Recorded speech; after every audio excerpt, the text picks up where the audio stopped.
E estamos de volta com o BBcast, seu podcast de automobilismo e outras nerds. No episódio de hoje vamos falar sobre o GP do Japão. E aqui comigo está a Débora Santos Amigo. Bem-vinda, Débora. Olá, pessoal. Sejam bem-vindos a mais um episódio do BBcast. E parece que no Brasil estamos enfrentando as mesmas altas temperaturas do que no Japão. Exatamente. Bom, parece simplesmente que o mundo inteiro virou as Minas de Mondor, né? Tá todo mundo aqui praticamente dentro de um vulcão. Eu queria ser o Smeagol pra viver dentro das cavernas, né? Durante um laguinho, né? Mas vamos falar sobre o GP do Japão aí, que findou o campeonato de construtores, né? Sagrando a Red Bull como sexto título, né? De construtores, até o título. Eu peguei lá do Instagram da Thaís, apoiador do BP, em que a Red Bull foi hexa antes do Brasil, quem diria, né? Bom, pelo menos quem tá tomando 7-1 até agora é o Pérez, né? Mas vamos falar aí do GP do Japão, mas antes aqueles recadinhos do Paddock, como sempre. Lembrando a galera aí da nossa collab que tá circulando já com a Morfla 1, onde que a gente tá divulgando o trabalho lá da Mari Molinari. Então, pessoal, no post desse podcast, também na descrição do agregador, tem o link das redes sociais, da lojinha. Confere, é muito bom o trabalho dela. Nós recebemos as canequinhas aqui, então, para quem assistir as lives, pode ver lá, a gente tá com nossas canequinhas, é muito legal e super recomendo o trabalho da Mari. Também confiram a nossa campanha lá do Apoia-se para você se tornar um apoiador e ajudar na manutenção do nosso trabalho, tanto no site, podcast, nas nossas lives. A partir de R$1 você já consegue colaborar aqui com o BP. É uma das formas de você incentivar a gente a continuar fazendo todos os nossos conteúdos. E você também pode participar lá do nosso grupo de apoiadores. Então, para quem está escutando, se tornou apoiador, manda uma mensagem pra gente, para que a gente possa adicionar você no grupo se você quiser fazer parte. Lá tem os outros apoiadores e os colunistas. E se você não pode apoiar a gente no Apoia-se ou no membros lá do canal do YouTube, não deixe de utilizar o nosso link da Amazon sempre que você for realizar uma compra, porque a gente recebe uma pequena comissão, independente do produto que você estiver comprando, mas se você usar o nosso link, a Amazon já valida e nenhum outro valor vai ser acrescentado na sua compra. Exatamente. Outra forma de vocês auxiliar o Boletim do Paddock é compartilhando nas redes sociais, ouvir o BBcast, compartilha, assistir uma live, compartilha, isso ajuda bastante no nosso crescimento e desenvolvimento.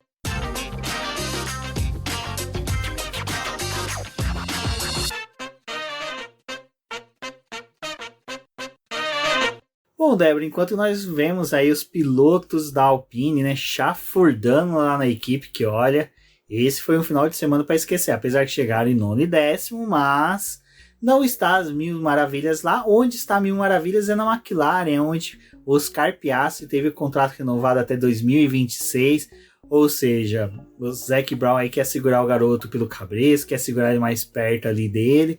É bom para a McLaren, né? Confirmou aí o jovem piloto, talento, alcançou o primeiro pódio na Fórmula 1 agora no GP do Japão.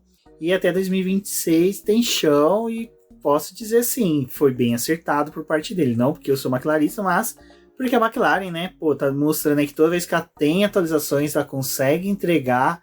Bom, pessoal, eu tive um pequeno erro aqui, porque a gente tá gravando num calor que, olha... Mas eu acho que quem tá dando calor é o Piastri, que como ele renovou aí, o pessoal já começa a ficar mais atento a ele, né, Débora? A gente teve o anúncio aí da renovação com o Piastri, né? E aconteceu antes dele conquistar o pódio, então olha só, o Zac Brown conseguiu pegar ele por um valor mais baixo, né? Se tivesse esperado até domingo, o Piastri tinha renovado com um valor um pouco mais alto. Mas, enfim, né, brincando aí, a gente não sabe quais são as cláusulas desse contrato, mas o que importa é que o Zac Brown renovou o contrato antes mesmo do Piastri completar uma temporada com a McLaren, né? Foi meia temporada só, e ele tinha contrato até o próximo ano, e a McLaren falou, não, vamos já renovar, ele fica até 2026, o contrato do Norris vai até o final de 2025, então a McLaren também conseguiu aí descasar os contratos dos dois pilotos, né? E acho que faz parte de todo esse momento de desenvolvimento, crescimento da McLaren, né, que eles estão tentando melhorar o desempenho. Viram que o Piastri é um piloto interessante, rápido, precisa ainda evoluir em alguns quesitos, Mas ainda assim, né, a gente viu essa renovação já acontecendo. E é um piloto que tá fazendo uma dupla muito boa com o Norris. Então mesmo que talvez o Norris decida ir para uma outra equipe depois de 2025, eles ainda vão ter o Piastri pelo menos no primeiro ano em que vai ter a mudança dos motores, né? Então a McLaren também vai viver esse período de vai continuar com a Mercedes, vai pegar motor de uma outra fornecedora. Então, de qualquer forma, eles vão ter aí o Piastri, que já é uma segurança para a equipe, e mantém o Norris pelo menos até um ano antes de ter toda a mudança na Fórmula 1 de novo. Acho que foi uma coisa muito acertada. Não era algo que a gente esperava que fosse acontecer, né? Esse anúncio da renovação, mas faz todo sentido.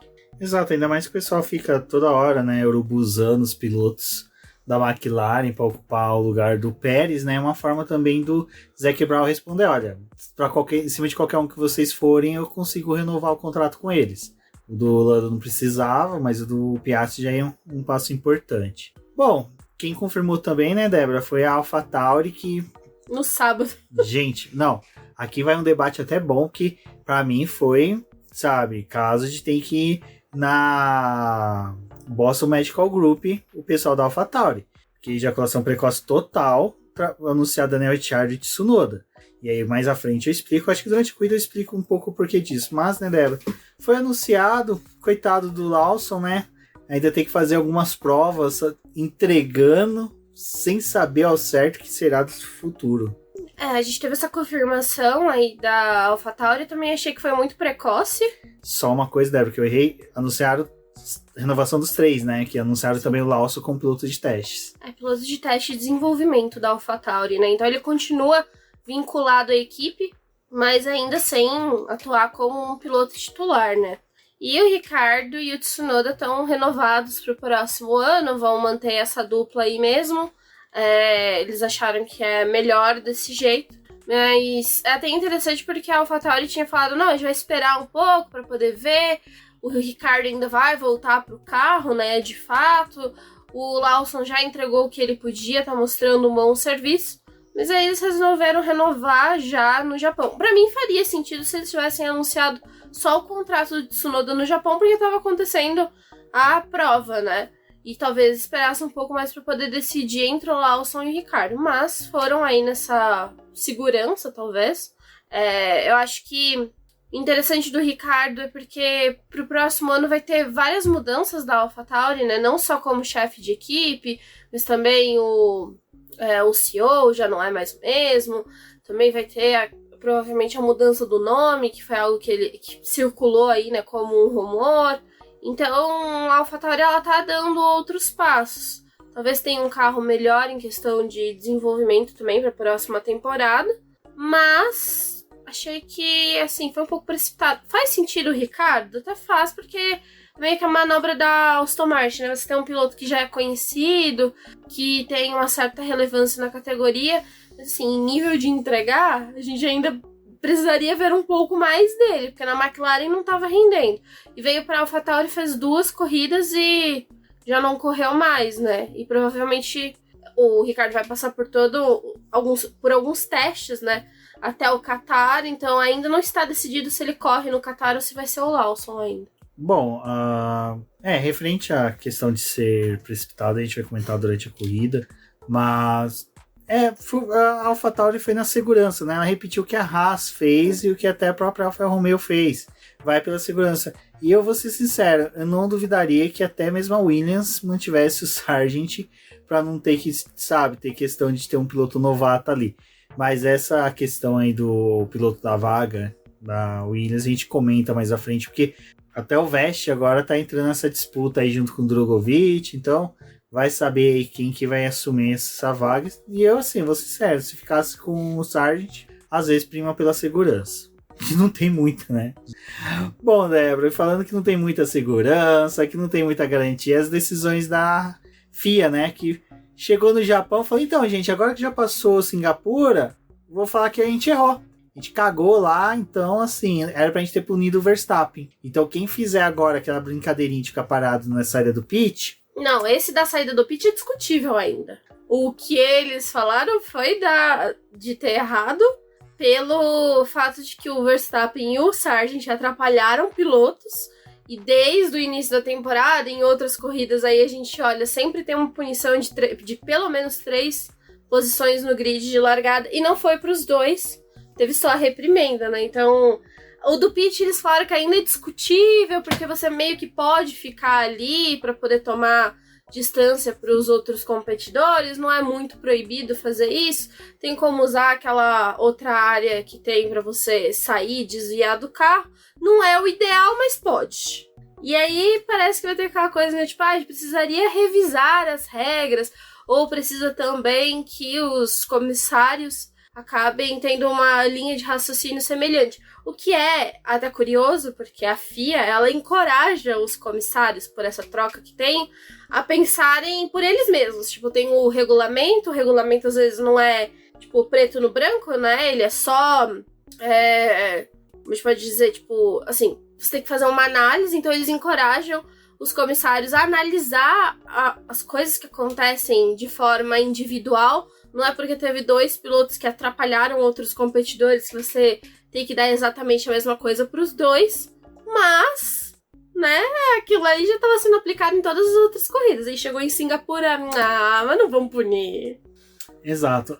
Ficou feio, né? E aí a gente viu até, eu acho que um pouco do reflexo nisso nas punições que foi dado pro Pérez, que gerou outra discussão referente à punição. Bom, mas aproveitando aqui que a gente teve bastante movimentação de notícias, na sexta-feira, né, Débora, a McLaren já também apresentou as atualizações do carro do Norris, e que já vinha com atualizações, e atualizações que já estavam no carro do Norris na etapa passada foram introduzidas agora no carro do Piastri, né? E eles só fizeram alterações pontuais para a pista, né?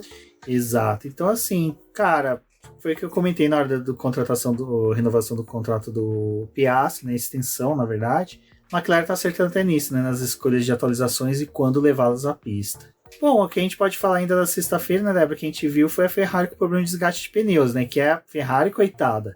Bichinha, parece que quanto mais atualiza o carro, mais ela esquece de lembrar de atualizar a questão do desgaste de pneus, que é que é algo também que eles não podem resolver. É que troca de chassis, rápido, né? Aquela coisa. É muito mais complexo resolver a questão do desgaste do pneu. O que não é complexo na Ferrari, né? O que não é. Mas a sexta-feira foi uma sexta-feira já muito quente. Tinha previsão de talvez ter um pouco de chuva, mas não aconteceu. Tá igual o Brasil, só tem a previsão. E lá eles estavam com essa questão do desgaste do pneu. A sexta-feira foi mais rápida para a Ferrari, né? A gente viu melhores posições aí, tanto para o Leclerc como para o Sainz. Não lideraram, mas estavam bem. E aí, quando a gente muda para o sábado, já sabendo dessa coisa de desgaste do pneu, acho que tem até um reflexo na própria classificação, que a Ferrari não foi tão rápida na classificação. Eles acabaram, acho que talvez, optando por uma configuração que valorizasse o ritmo de corrida, e aí, para poder não degradar tanto o pneu, não foram tão rápidos na classificação, para poder não prejudicar a prova. Só que foi uma manobra interessante da Ferrari, assim, a gente olhando durante todo o fim de semana. Bom, já que a gente tocou na questão da classificação, já vamos entrar, né? E na abertura da classificação ali já teve o Sargent batendo no muro, no Q1 já. Até foi interessante que a Débora fez um texto, né? Contando um pouco sobre o Sargent e falando, né? Dessa fala que ele soltou durante a semana, depois de ter sido duramente criticado depois de Singapura, e que ele estava se focando mais para poder renovar o contrato e que ele sabia o que fazer. Bom, não podia aparentemente ter tantos erros, né? Aparentemente ele não sabia tanto, né? Não tava sabendo. E aí, como sempre, a gente tem as perguntas, né, que os ouvintes e apoiadores do BP mandam pra gente. Então, terminou a corrida, vai no Instagram do BP, sempre que lá vai ter a caixinha de perguntas, ou se você tá no grupo de apoiadores, ou segue até a gente no Twitter, manda uma pergunta que a gente responde aqui no podcast, ou não cabendo no programa, por causa da extensão e tudo mais, a gente pode responder também na live de terça-feira. E queria dizer só uma coisa, Rafaela, cadê suas perguntas? Que falou que ia mandar e não me mandou pergunta, Rafaela. Rafaela Oliveira, pra você ficou o recado. Cadê as perguntas? Vamos questionar lá na live. Vou questionar lá. Bom, aí o Rafael Fernandes pergunta, né? Sargent é a prova que subir piloto que não é destaque só pela grana é o risco de um acidente? Então, Rafa, até essa semana, né, por mais uma batida do Sargent, teve um gráfico lá da Fórmula 2, né, que mostraram o quanto, tipo, era injusto a pontuação que o Lawson e o Sargent tinham, né, em questão de desempenho dos dois, que o Sargent estava muito atrás. Mas ele foi lá, buscou os pontos que precisava para poder ter a superlicença e guiar pela Williams esse ano. Eu acho que, assim, foi uma das coisas que eu pontuei no texto que eu coloquei lá no site sobre o Sargent, né. Olhando para a Fórmula 1, que a gente só tem 20 vagas, e uma renovação de grid que demora muito para poder acontecer, em que os pilotos mais antigos ainda têm preferência de ficar na categoria, acho que quando a gente tem um menino que, tipo, a equipe chega e fala para ele, olha, você quer guiar pra gente no próximo ano? Tem uma vaga aqui para você. Qual menino que tá ali na base não vai querer aceitar, né? Acho que o que aconteceu com o Sargent foi isso, tipo, ele tinha uma proposta. Se ele conseguisse os pontos, a vaga era dele. Conseguiu os pontos, então a vaga realmente foi dele. A Williams honrou por esse lado. Mas eu acho que foi muito precipitado, porque ele teve que fazer mais um ano de Fórmula 3 porque ele não tinha dinheiro para ir para Fórmula 2. Aí ele fez só uma temporada de Fórmula 2 completa. Ele fez só testes, né? Não chegou... E depois ele veio e fez essa temporada de Fórmula 2 completa, que foi que ele conseguiu os pontos necessários para poder ter a superlicença. Foi muito precipitado. E aí, aquela velha discussão, né? Às vezes, ele não é um piloto tão ruim. Se tivesse ficado um pouco mais na base, realmente teria mais base, né? Porque a categoria ali é para você justamente ter mais conhecimento. Então, eu acho que, sim, um pouco do desempenho do Sargent tá atrelado a essa coisa de ter sido muito rápido. Exato. Eu venho falando isso desde o começo, que antes mesmo, até do começo da temporada, eu falei, olha, foi muito precoce. Eu teria realmente mantido o Latifi por mais que seja mais um ano, para depois subir. E é o que eu falei. A gente teve a questão do Latifi. O Latifi também batia pra caramba. Renovaram com o Latifi, então não duvidaria renovar com o Sargent. Eu acho que, assim, a chance ele deveria ter, pelo menos por mais um ano. Porque eu acho que, assim, até o Mick, que teve todas as questões ali com a Haas, ele teve 2 anos pra poder guiar pela Haas até a Haas falar, chega, vamos trazer os queridos de volta. O Del Magnussen, vamos pegar aqui também o Hülkenberg, né? A equipe da repescagem, parece festa junina. Então eu acho que, assim, deveriam dar pelo menos uma chance pra ele, porque o erro foi da própria Williams, de tipo, o menino não tinha dinheiro pra poder correr mais uma temporada. O que vocês estão fazendo? Vocês não ajudam os pilotos que fazem parte da sua academia, tipo, de preparar? A Williams não ajuda mesmo, né? Porque nem teste com os pilotos, tipo, fora do âmbito ali da Fórmula 1 pra poder fazer teste privado, não faz, né?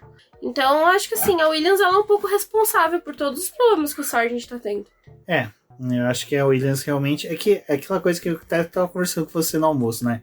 Tem a sensação que a Williams realmente está focada nessa questão de reestruturação, mas está pecando por outros lados. Bom, e aí... Não, pode. Acho que aí acaba que prejudica toda uma cadeia, né, de pilotos. E é o que eu acho, o Sargent, ele abraçou a chance de guiar na Fórmula 1, ele queria estar ali. E por fazer parte da academia da Williams, fazia sentido ele ir para essa vaga, né? Mas foi muito precipitado. Bom, e seguindo na classificação, né? Quem dominou, quem fez a pole? Max Verstappen. Max Verstappen, ele não fez a pole. Ele humilhou. Ele falou, eu vou fazer ela toda púrpura. Simplesmente, vai ser os 3 setores roxo, mas roxo de raiva por ter perdido em Singapura.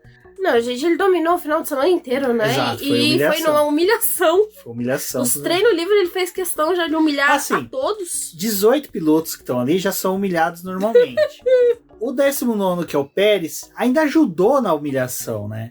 Não, fazer os treinos livres do jeito que o Pérez fez, deixando outras equipes, tipo, na frente, e ele completamente misturado com os outros, porque, tipo assim, 700 milésimos, 1 segundo pro Verstappen. Pérez, o que acontece, meu querido?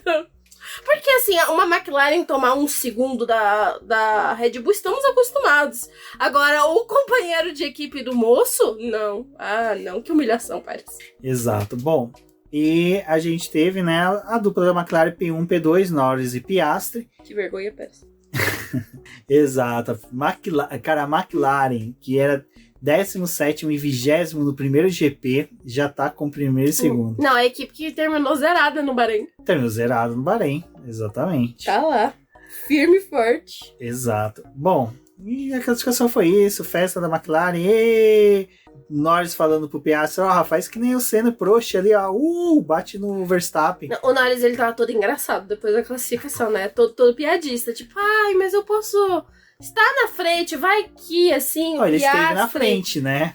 O Piastri e o Verstappen se encontram, e tava nessa vibe, né? De, tipo, tomara que a desgraça aconteça na minha frente. Bom, e aí na corrida, né, Débora? Seguiu a humilhação, né? Corrida dominante do Verstappen. Só ali no começo que realmente o Norris falou, opa, tô aqui, mas não tô ao mesmo tempo. Olha, a gente continua ainda com o delay, né? Nossa, nem falo. Com o delay esse final de semana foi 1 minuto e 20.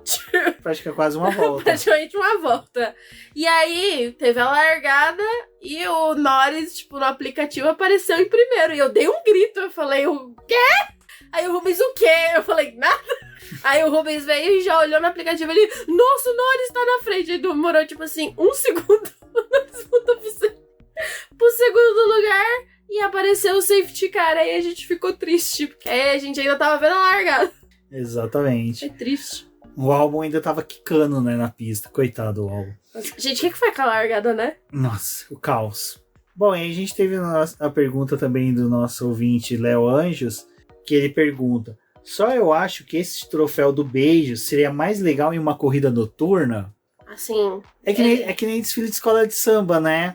É mais legal as que são noturnas. As que acontecem à noite. As que são de manhã não são tão boas. Mas você viu o desfile da Gaviões? Você vai achar que não foi boa? Da Gaviões esquece. Gaviões é outro patamar. De manhã foi muito boa. Então estamos falando aqui de troféu. Sim. Não, mas é que o Léo, depois que ele mandou essa pergunta, acho que ele montou um triplex na minha cabeça. Porque se fosse em Singapura, eu não tinha pensado nisso, mas se tivesse Las Vegas, Singapura, Las Vegas tem que fazer um diferente. Tem que ser de neon. Você beija, sai um holograma do Elvis cantando Hello My Baby. Hello My... Exatamente, cara. Eu gostei da ideia. Deveriam aderir aí. Porque realmente, né, tipo, uma corrida diurna não é tão legal. Mas será? Eu fiquei pensando. Assim. Será que o funcionário que tava limpando pra colocar, será que ele falou assim, deixa eu beijar? Tipo, não tinha ninguém do lado. Deixa eu ver que cor que aparece. Aí beija. O que tá programado pra mim? O que tá programado pra Todos mim? Os pilotos beijaram o negócio? É programado. Tipo assim, até o Sargent deram ele pra poder beijar? Pra testar? Pra testar, pra ver se tinha uma bandeira pra ele. Mas aí, vamos lá. O Max, o certo era Holanda ou Bélgica? Meio a meio. Napolitano. Troféu napolitano. Eu acho tipo que a Fórmula 1 deveria ter aderido uma coisa diferente esse ano.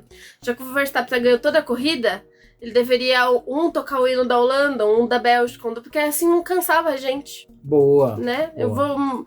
Pessoa da FIA que está me escutando sempre rouba minhas ideias e nunca dá meus créditos, então fica aí mais uma pra você. Sabe quem não tem crédito, né? O Pérez. Não, mas pera, a gente ainda não discutiu o negócio do troféu. Mas o troféu é à noite, tinha que ser noturno, acabou a discussão. E outra coisa que também gostaria de dizer, que é algo que a Fórmula E faz bem na sua única corrida noturna que tem, é os drones. Bota os drones animados, os drones felizes lá. Mas você acha que no Qatar não vai ter? Eu quero drone. Eu quero que bote drone em todas as corridas noturnas. No Qatar tem drone, mas só que aqueles drones com metralhadoras, com mísseis. Olha aí, o míssel cai no carro do Max, ele não vence. É capaz dele vencer com o míssel no colo. O míssel é o Kvyat. É o Kvyat, saudoso torpedo. Bom, como eu falei, né, o Pérez não tem crédito, né, porque o comecinho de corrida, eu acho que ele pensa que é pinball.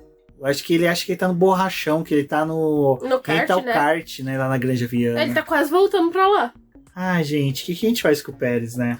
Gente, a corrida do Pérez, assim, foi, né? É muito foda, porque é mais uma corrida que é o retrato da temporada. Tipo, o Verstappen ganhando com os pés nas costas e o Pérez chafurdando. Se não é na classificação, é na corrida. E esse final de semana foi em tudo. Cara, teria sido mais bonito se eu tivesse perdido o voo. Bom, e o Pérez, cara, aí por isso que eu falei que foi muito precoce a renovação, né? A confirmação do Ricciardo, do Tsunoda e do Lawson na AlphaTauri, porque, gente, sem zoeira, eu teria esperado pra demitir o Pérez no México. Nossa, no México? No México, tem que ser humilhação, tem. Ele ganha muito.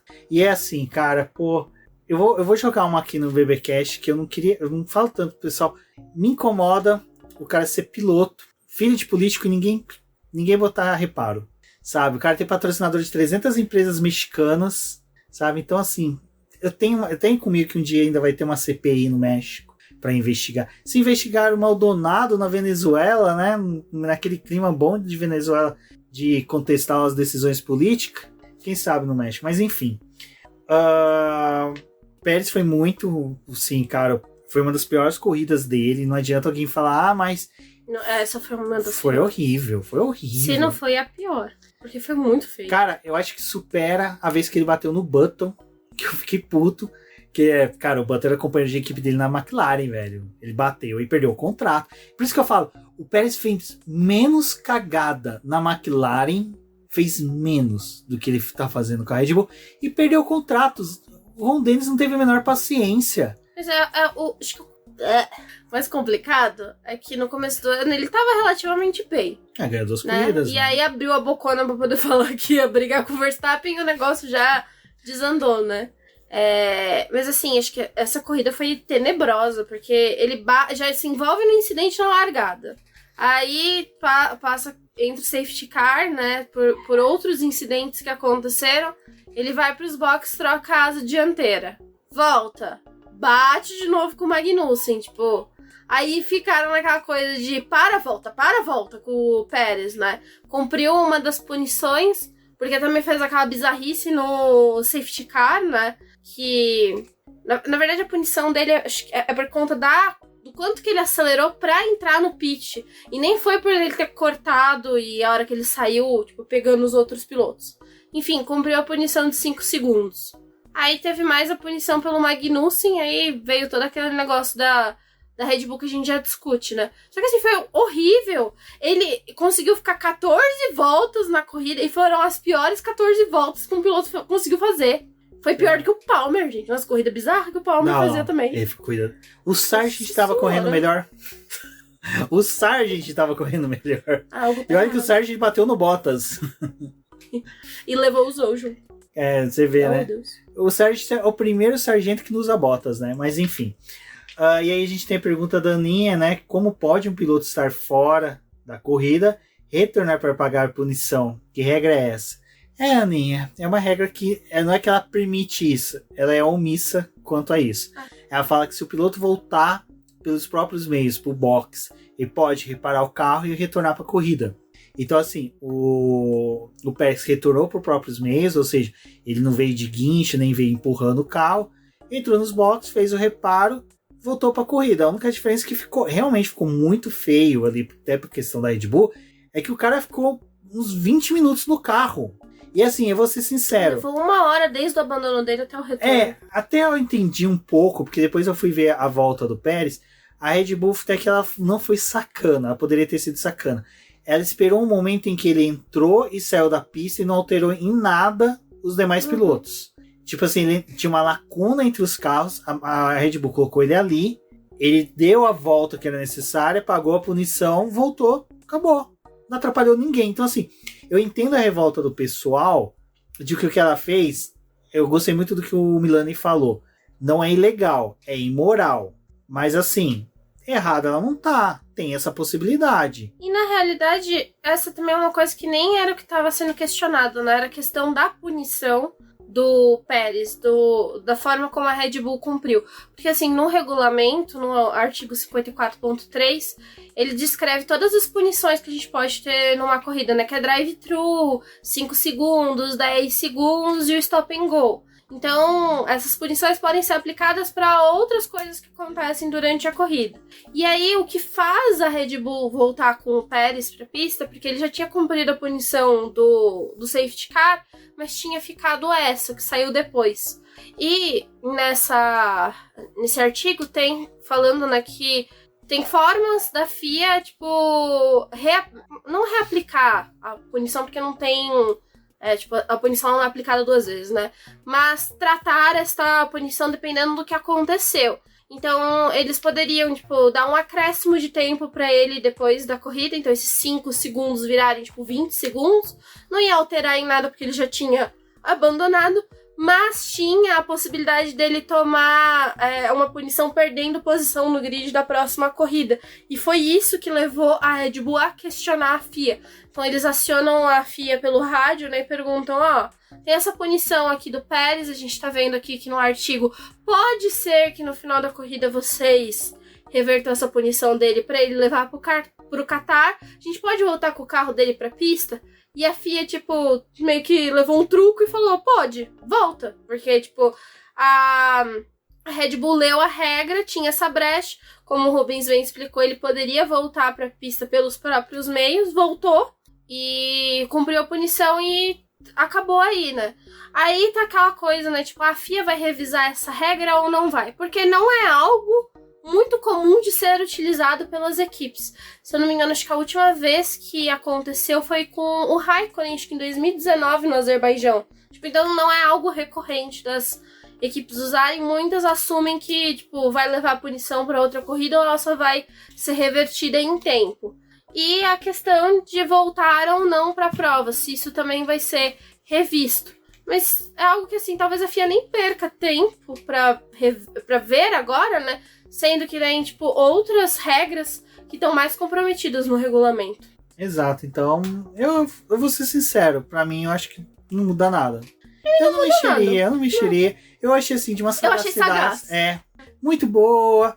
E, assim, eu vou ser sincero, o pessoal ficou muito mais revoltado porque é Red Bull. E por causa das inconstantes injustiças que são praticadas contra os outros pilotos, não vou falar favorecendo a Red Bull, mas deixando de punir os pilotos da Red Bull. Então, assim, eu vou ser, mais uma vez, eu acho que deixa do jeito que tá, cada equipe que se vale do regulamento.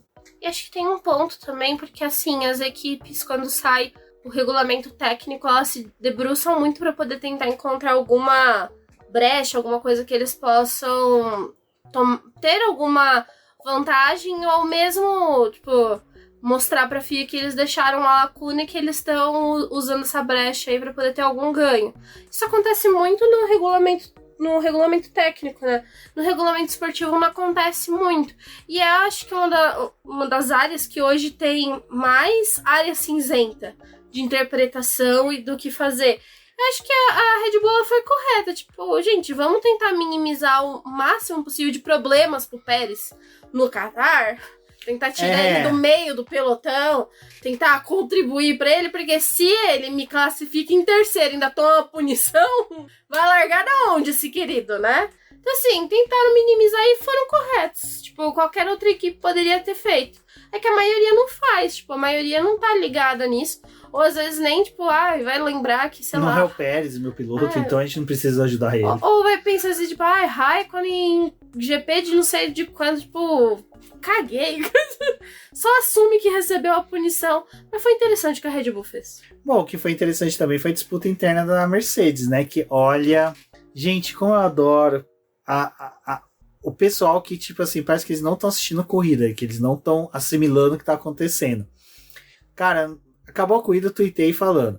O Russell, ele teve disputas desnecessárias. Foram totalmente desnecessárias com o Hamilton. Vieram me rebater.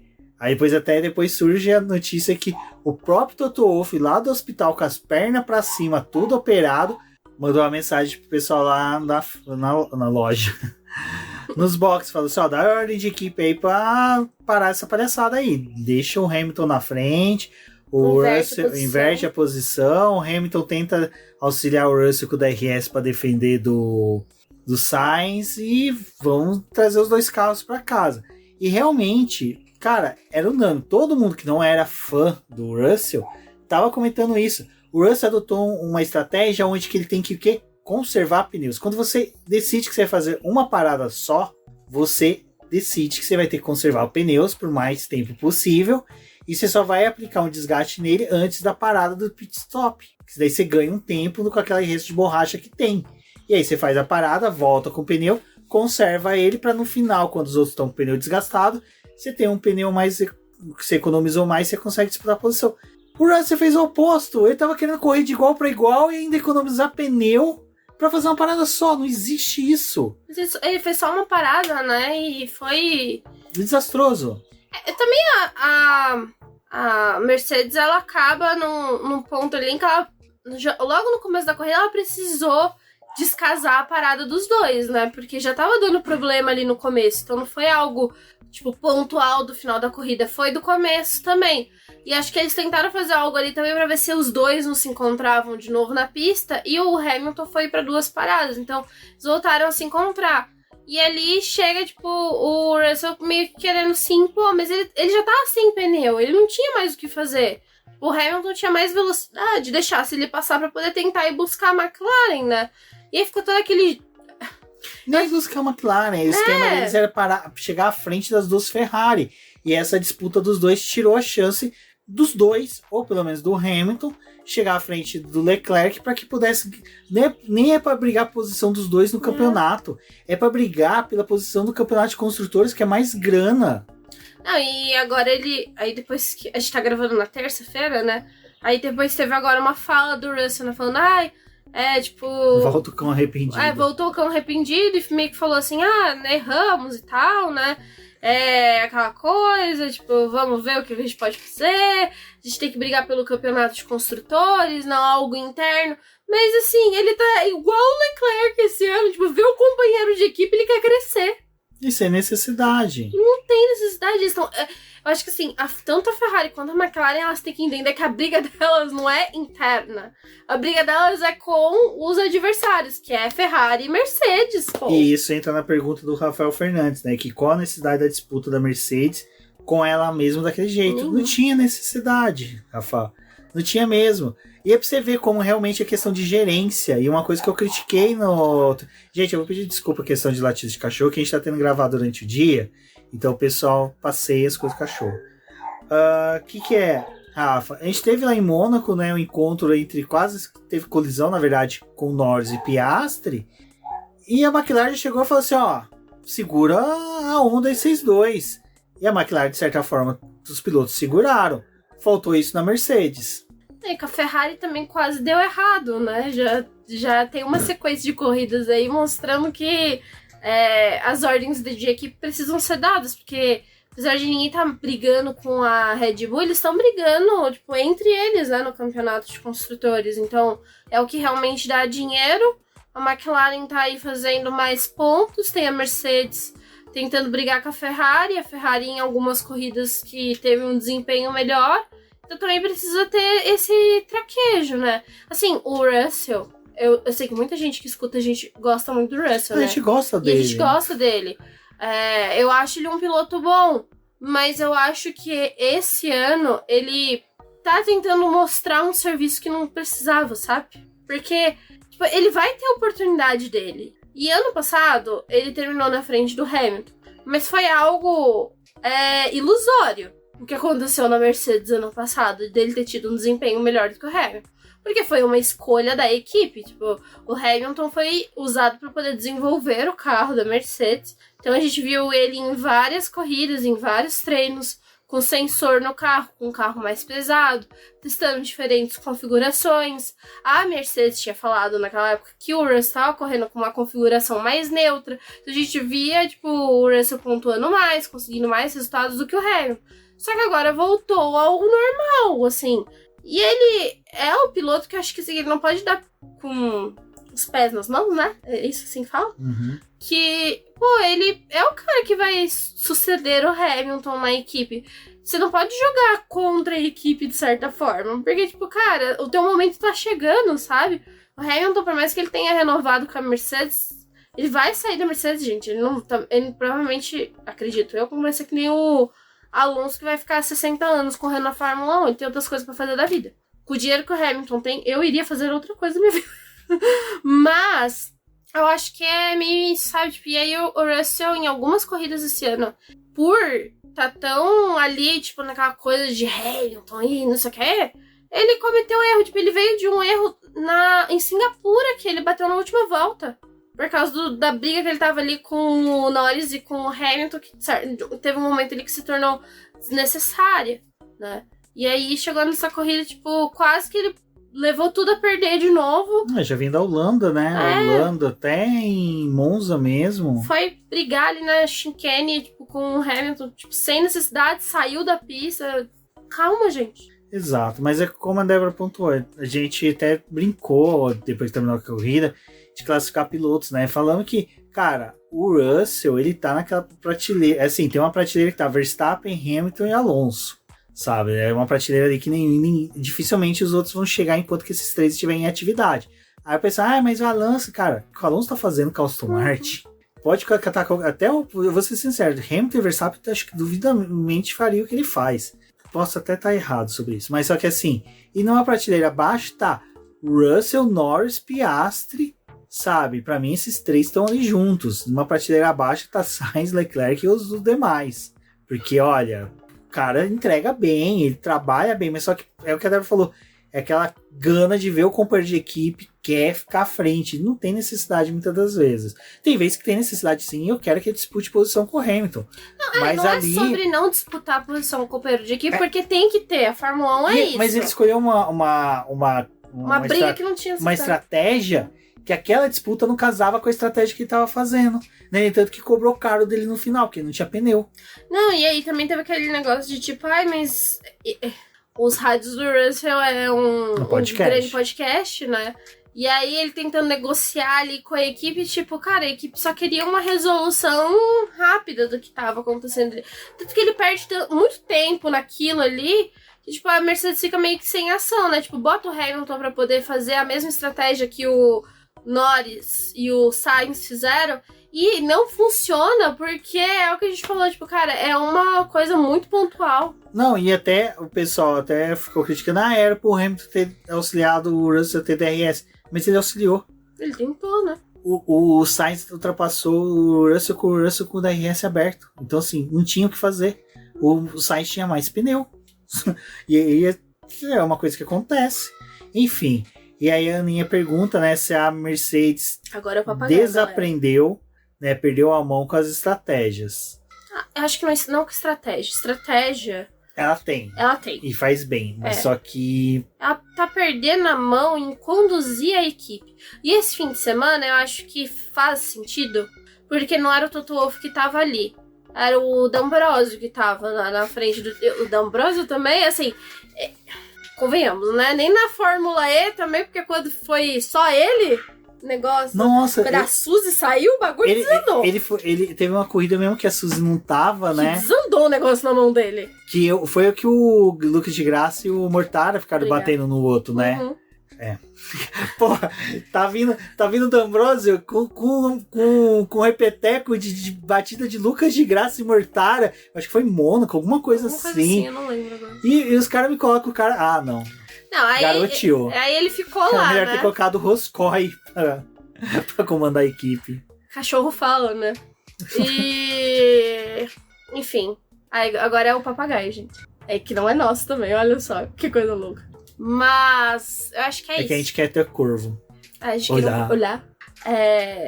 Aí, não sei, eu acho que eles não é só estratégia. Estratégia Mercedes ainda tem. O problema realmente é o gerenciamento dos pilotos. E nessa corrida eu daria um desconto porque tava o D'Ambrosio lá. Mas, assim, os engenheiros conhecendo, sabe? Os pilotos, tipo, o Boynton, o do Russell. Pô, cara, também dá chega pra uns dois, né? Tipo, se impõe. Tu é engenheiro dos dois pilotos. Bom, pessoal, sabe quem sorriu com isso? Quem ficou feliz com isso? McLaren. Que pôde caminhar límpida, lépida, solta, saltitante para o pódio. Levou o menino Piastri para o seu primeiro pódio, onde a gente viu ali no sábado o desespero da mãe dele atrás de uma passagem para sair da Austrália, né, para ir para o Japão, que é perto. É que nem sair do Jabaquara até o Tietê. Eu vi a nossa apoiadora também, a Juvietes e o Mauro, né, convidando a mãe de Piastrin para vir assistir o GP do Brasil conosco. Lá no setor A. Eu acho que ela deveria vir. Lá no setor A, colocado do lado do Valese. E se bobear, ela tá ali naquele coisa, ela leva a Denise pra conhecer o Piastri. Exatamente. Bom, é isso, né, gente? A McLaren, cara, pô, pra quem é fã, cara, que salto. Mas eu vou ser sincero. Gostei. Achei muito legal. Mas a McLaren também cagou um pouquinho ali em demorar e avisar pro Piastri. Então a disputa não é pelo P2, é pelo P3. Conserve pneus e na hora que o Norris chegar, deixa ele passar. Que acho que o problema que deu ali foi a questão do undercut, né, que teve. Não, o undercut foi necessário para se defender da Ferrari. Não, foi necessário, mas assim, eles demoraram, né? Quem diria que a McLaren tem que se defender da Ferrari, né? Acho que eles demoraram na reação, no sentido de, tipo... estrangulando o papagaio. Gente. Eu acho que estão.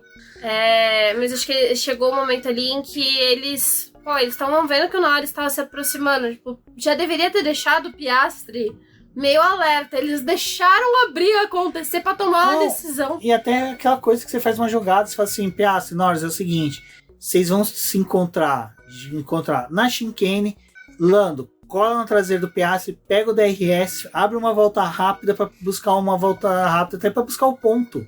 Já que você tá com o pneu composto melhor, né? Não macio, mas um composto mais novo. Sabe, uma jogada dessa, não. Espera. Cara, é sério, cara.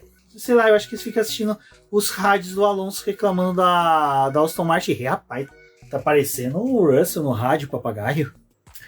Tá complicado. Esse papagaio é bom pra você ter no carro, pra manobrar, né? Que ele fica berrando antes de bater. Tá faltando ali na Alpine. Ai, bom. E é isso da McLaren, né? Eu gostei muito do primeiro pódio do Piastri. Ele, tadinho, todo contido. Todo. Convidado novo no podcast. Né? Nunca convidado, mas esteve ali. Graças a todos os deuses, não sei no que você acredita, mas se você acredita em algo, graças a este deus aí que você está acreditando, que Piastri não viveu o tormento de não conseguir mais um pódio, né? Porque esse ano já tinha batido na trave aí 2 vezes, né? E aí fica aquela coisa, vai ser um novo piloto que não tem pódio, né? Conseguiu. Falando em piloto sem pódio, o Hülkenberg era o piloto com mais pontos sem vitória. O Norris se torna agora o piloto com mais pontos sem vitória. Pobre Norris. Norris. Cara, só falta a vitória do Piastri vir antes do Norris, velho. Aí o negócio tá fadado ao fracasso. Não fala isso não. Bate na madeira, Débora. Bate na madeira. Obrigado. Tem que é compensado, né? Não é melhor ela bater na árvore. Dá um soco na árvore. Mas é isso, né? Eu fiquei felizaça com esse pódio do Piastrinho. Gostei muito. A hora que a McLaren vem trazer notícia ruim no rádio foi o ó. Foi o ó. O que ela falou? Ela falou, olha, Piastri, meio que assim, reza pra não ter um safety car. Porque se a gente tiver um safety car agora, você vai perder de 2 a 3 posições. É que... Pare de ser um corvo mensageiro de coisa ruim, madame McLaren. Fica na tua. É o poder do cagaço. É o poder. Sem sério poder do cagaço no piloto, o piloto começa a render. Nossa, mas ali entrou pra amedrontar o coitado do menino. Tipo assim, você é o próximo que vai ficar sem pódio, viu? Você é o próximo piloto que vai sempre ficar próximo de ter um... O eterno P4, que é o que o Leclerc tá se tornando, né? Mais um P4. Mais um P4 aí. Gente, P4 e P5 só não foi... Quer dizer, P4 e P6 só não foi P4 e P5 porque o Hamilton conseguiu ultrapassar o Sainz. Mas a Ferrari... Assim, foi um final de semana bom pra Ferrari ao frigir os ovos, porque podia ter sido pior, né, Débora? Pelas características da pista, desgaste de pneu. Desgaste, né? Não, eu até falei zoando, né? Eu falei, nossa, com esse calor aí, independente do pneu que a Ferrari largar, vai fazer 2 voltas e vai voltar pros boxes, né? Não, acho que foi acertado sacrificar a classificação que não dá ponto nenhum pra você tentar alguma coisa na corrida. Economizou compostos, né? Economizou pneu, economizou equipamento também, fez um ajuste mais pra corrida e conseguiram aí um bom resultado. Eu nem esperava. Pra ser bem sincera, eu não esperava esse P4 e esse P6, não. Então foi muito bom, assim, vindo dos outros resultados que teve e da vitória que o Sainz teve em Singapura, tá ótimo. Mas o P6 do Sainz vão acreditar com o erro da Ferrari, né? Porque a Ferrari, no primeiro stint, chamou ele cedo demais pro pit stop. Ele ainda falou, gente, ainda tenho pneu, eu tô conseguindo tirar uma média de velocidade boa. Não quero entrar. Não, entra pra trocar. Trocou, ele ainda fala, vamos tomar um intercut, né? Cara, não ouvem, mano. É impressionante como não ouvem o cara. Não, na verdade ele terminou de fazer, né, a parada e aí ele fala, né, a gente tomou um undercut aí, a Ferrari a gente levou o undercut. Não precisava, né? Nossa, muita burrice. Enfim, acho que poderiam ter deixado ele um pouco mais de tempo na pista, cara, que ele voltasse com o pneu, ele ia ter mais resultado, né? E aí depois, enfim. Não é a primeira vez, né? É a primeira vez que ele avisa e fala, gente, não quero parar porque eu tô rendendo. Porque às vezes largam com aquela cartilha, né? E aí fica desse jeito. E também foi uma corrida que a gente só teve... Voltaram pra não BRC, né? Mas foi uma corrida que eles tiveram safety car só na primeira volta, né? Nos primeiros conjuntos ali de volta. Não teve mais. Não foi tão efetivo. Não, na verdade, o que foi efetivo foi o poder do abandono, né? Nessa corrida, porque não só o... A Goofy, será que vai pedir o dinheiro de volta da pintura? Eu pedi. Porque as Williams, pelo menos a McLaren deu um pódio. Não, foi Bottas, né? Que abandonou logo no começo. Depois o... Onde o Sargent perdeu a Bottas. Pérez. Aí Stroll também abandonou. E tivemos a dupla da Williams abandonada. O Stroll, cara... Nossa... Não, deixa o Stroll. O Stroll, ele atacou tanto zebras, aliás, que quebrou a asa traseira. Ele atacou excessivamente as zebras e quebrou a asa traseira. O cara conseguiu quebrar uma peça que é feita para não quebrar. Ninguém quebra a asa traseira. O Milton Rubinho, na live lá do Boina, explicou. Fibra de carbono não é um material que avisa que vai quebrar, ele quebra. Uhum. Então, assim, ele tem que ser muito resistente. E para um cara quebrar uma peça como é uma asa traseira, ou ele bate que nem o Sargent bateu, ou ela não quebra, ela é feita para suportar toneladas de ar. E sim, gente, o ar pesa toneladas em cima do carro. Toneladas não, são quilos. Né? São quilos, não chega a ser toneladas, é modo de falar. Mas enfim, o cara conseguiu. Não, e aí os portadores de notícia ruim, né, nesse fim de semana, aí acho que tem o departamento do, né, que acho que deve ser uma pessoa que entra no rádio dos pilotos e fala, só um, né, um indivíduo. O portador de notícias ruins chegou pro Alonso e falou, Alonso, vamos parar de atacar a zebra aí que teu companheiro de equipe acabou de abandonar. E o Alonso que coisa, né? Não, o Alonso, gente, coitado, assim, tá? Não... Até a próxima pergunta do Eduardo Casola Filho. Obrigado, Casola, mais uma vez participando aqui do BBcast. Nosso querido colunista aí sobre as categorias estadunidenses, norte-americanas. Ele pergunta, devido às reações do rádio, dá para afirmar que o karma do Alonso em Suzuka segue firme e forte? Bom, para quem não se lembra, né, o Alonso teve GP Again ali em Suzuka, que gerou vários problemas para ele, que refletiu até lá na Índia, onde que a Honda falou que não cederia mais um carro com motor Honda para ele. Vai ter que ser. Assim, Casola, cara, a estratégia foi muito cagada. Foi muito cagada. Eu acho que assim, a estratégia seria boa se não estivesse tão quente. Porque ele largou de pneus macios. Pneu faixa vermelha. Dava pra ele conseguir esticar bastante. Mas, meu... Não dava pra esticar muito, né? Se ele tivesse largado com médio. Não, o que eu falei, se não estivesse quente... Sim.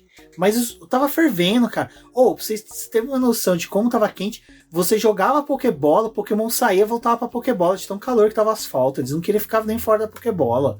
Tava terrível o Japão. Godzilla, coitado, tava falando assim, eu não vou sair do mar. Não vou sair do mar. O pessoal que tava na roda gigante, a roda gigante virou uma airfry. Você entrava nela, saía todo frito. Então... depois o Alonso vai fazer dois stints de pneus duros, né? Ele não usou o composto médio, então talvez se tivesse largado de médio teria sido um pouco melhor pra ele. Mas, assim, corrida da Aston Martin também, né? Acho que agora ele passou o período em que ele tinha que manter acabou a postura. A paixão, né? Agora é raiva e ódio e xingando todo mundo no rádio. Pistola! Os rádios do Alonso esse final de semana, o engenheiro dele não podia comunicar nada. Ele... tá cheio de respostinha. Mas Casola, parece que realmente o karma dele ali se aplica. Não, o karma do coitado agora vai ser levado até o final do ano. E ele que já foi favorecido, né? Já por decisão de campeonato ali no Japão. Mas, que triste. Felizmente, né, a Aston Martin decaiu muito, né, esse ano. Acho que tem os pódios do Alonso que são bem importantes, mas não é algo também que agora vai ser mantido com regularidade, né? E eles não fizeram o que a McLaren fez de, tipo, 2 grandes pacotes, assim, tipo, em momentos-chave. Acho que o da Aston Martin foi bem mais complicado. E é sempre ruim quando você, tipo, meio que copia outro carro, né? Porque é difícil de você manter. E tem outra coisa, né? Você atualiza com base no quê? Feedback de piloto. Vai atualizando um feedback do Stroll?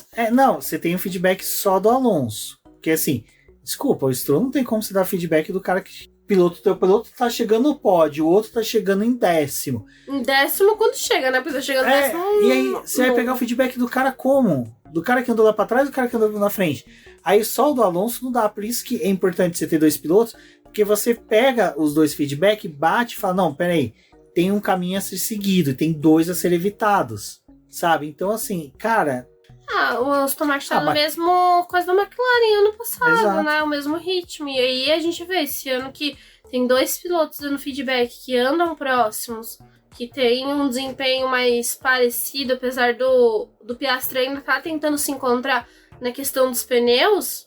Aí a gente vê como é que a corrida avança e o desempenho dos 2 pilotos também. Do Alonso só ele, aí fica um pouco complicado, né? Porque aí a Aston Martin também fica aquela coisa. A gente vai gastar dinheiro para poder arrumar o carro pro Stroll ter uma condição mínima de guiar, ou a gente vai continuar desenvolvendo e perdendo mais para ele? Bom, e aí a gente tem a pergunta do nosso Rodrigo Cota, né? Rodrigo, brigadão, sempre presente ali nas lives, participando também aqui do BBcast. Ele pergunta se ainda existe a punição de tantas posições no grid, como antigamente, perda, né, de posições no grid. Rodrigo, tem sim, mas é o que a Débora falou, as equipes... É que assim, hoje está muito difícil. A gente tinha muito no passado por causa do desenvolvimento dos motores híbridos. Que vai acontecer de novo em 2026. Mas... exato. Aí que vai ser, né? Aqueles samba louco, né? Porque quem que vai querer pagar punição, né? Porque antigamente era só a Honda que a gente via lá chafurdando para trás. Nem a Renault, que era a Renault que com a Red Bull desenvolveu o motor, pagava tantas punições. Mas até punição também existe por descumprimento de regra, do piloto que bate, tudo. Mas quase não tá acontecendo mais. Nesse ponto o campeonato tá bem tranquilo. Não só tranquilo, né? A gente tem que lembrar que para esse ano... porque tava tendo todas aquelas falhas do motor e não sei o que já tava complicando por causa desse período de congelamento. Alguns componentes no começo do ano, eles aumentaram um a mais. Então, tipo, para os pilotos terem a chance de trocar um a mais. Então, também deu um refresco para as equipes que tentaram brincar ali com o que eles tinham, fazendo trocas depois das férias, mas não voltando como era, né, ano passado, que o que acontecia era, tipo, voltava das férias, você tinha já, tipo, logo na primeira corrida, depois das férias, um monte de punição por troca de motor. Então ainda tem as punições, mas esse ano foi um pouco mais suavizado porque eles adicionaram para alguns componentes que formam o motor a possibilidade de trocar um a mais. E aí também teve aquela regra do parque fechado, né? Tipo, você vai trocar um componente do motor, mas se você ainda não estourou a quantidade máxima que a gente tem no ano, você pode trocar aqui peça por peça igual e mantendo a configuração, o piloto também larga da posição dele do grid normal e não a do pit lane. Então foi uma colher de chá que as equipes tiveram esse ano, porque provavelmente a gente ia ter mais punição e mais gente, tipo, tendo problema com o motor. Mas isso acabou ajudando os times. E aí, com um componente a mais para poder montar ali a unidade de potência, né? Eles conseguem, tipo, numa pista que exige mais, usa aquele componente que foi usado pouco numa pista que não cobra tanto. E vai fazendo essas trocas, brincando com esses componentes, que aí você também evita um pouco de ter punição e até mesmo quebra. Exato. E para finalizar aqui, né, Débora, a gente tem a pergunta da Esther, que ela fala, né? O que vocês acham sobre aquela troca de posições entre os pilotos da Alpine? Cara, foi normal. Foi realmente exatamente o que a gente estava comentando do negócio da Mercedes, de que você tem que trabalhar ali na pista o que você tem. Colocaram o Gasly à frente do Ocon para ele buscar o Alonso, não conseguiu, devolve a posição pro Ocon. O que ficou feio mesmo foi a falta de comunicação, né, Débora? Porque foi conversado com o Ocon, né? A equipe fala, olha, Ocon, você vai deixar o Gasly passar, ele vai tentar buscar o Alonso, que ele tem mais condição. E avisaram pro Ocon, se ele não conseguir, a gente destroca a posição no final da corrida, mas não falaram nada disso pro Gasly.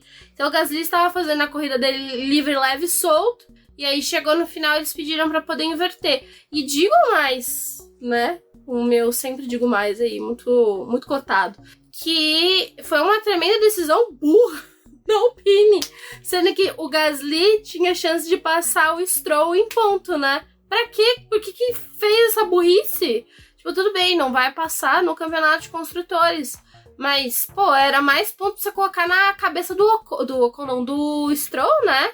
Nossa, sim. Eu achei a Alpine burra, muito burra nesse sentido. Tipo, porque aí, eu acho que não deveria ter falado nada disso pro Ocon. Tipo, se não der certo, a gente inverte. Olha a tua situação, com quem que o teu piloto tá brigando na tabela e faça teu serviço. Nossa, eu achei uma burrice. É que a Alpine continua bagunçada, né? Nossa. Continua muito bagunçada mesmo. Então... E às vezes também a coisa, né, como é um novo chefe de equipe, que é o Bruno Farmin, ele ainda deve estar com aquela... meio cheio de dedos, né? Tipo, do que fazer. Mas foi desnecessário. E os dois pilotos. E depois toda aquela revolta do Gasly, pô, ele ficou frustrado, mas assim, a equipe também foi muito burra.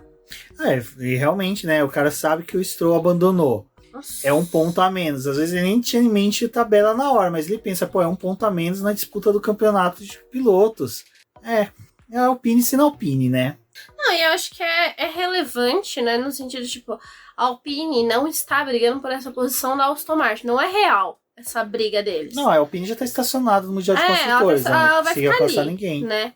Só, sei lá, talvez conseguir um pódio muito louco aí, talvez consiga melhorar um pouco a situação. Mas é isso que a gente tem. E aí, tipo, pô, cara, olha o que vocês estão fazendo em pista, sabe? Tipo, tudo bem, o campeonato de pilotos não afeta em nada o dinheiro que vocês vão ganhar no final do ano. Mas, pelo menos, é uma forma da Alpine mostrar... Nossa, a Aston Martin teve trocentos pódios esse ano, mas o segundo piloto deles não entrega absolutamente nada, e os nossos que estão andando numa carroça, uma equipe tá completamente desestruturada, passou o filho do dono. Mas, olha, eu fiquei revoltada com isso daí da Alpine. Burra. Exato. Bom, pessoal, agradeço a todo mundo que teve paciência e acreditou e aceitou que a gente pudesse publicar o BBcast hoje, né? A gente tá gravando na terça-feira porque o GP do Japão foi bem complicado e a gente tá tendo que resolver algumas coisinhas, até que é coisa do BP esta semana, mas nos próximos podcasts vamos tentar ao máximo publicar na segunda-feira, que eu sei que a galera gosta de começar a semana aí já bem informado sobre o que resultou do final de semana da Fórmula 1. Bom, eu sou o BGP Neto, um forte abraço e até a próxima. Até a próxima.